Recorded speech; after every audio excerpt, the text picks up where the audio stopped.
Hello to Miss Ito. Nandito pa ako sa venue, guys. Ang gutom ako. Guys, naranasan nyo ba yung pag sunod-sunod yung trabaho nyo? Stress. Walang tulog, konti lang. Kahit natutulog kayo na mahaba, kulang pa.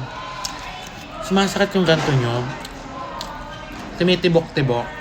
Pag lalo na ako, host ako. Pag nasalita ako ng malakas, sumigaw ako, nagmamic, ine-energy ko yung tao.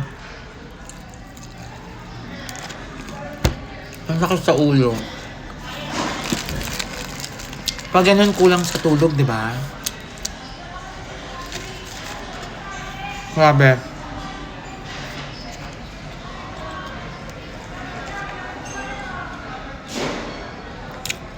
Ang sakit ng ulo ko. Pero okay naman, tolerable naman siya. Ang sakit. Ang sunod eh.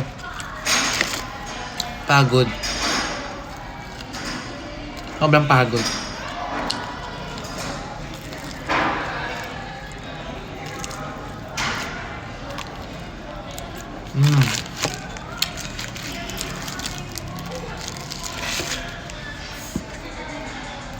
Kaya kakain ko na lang.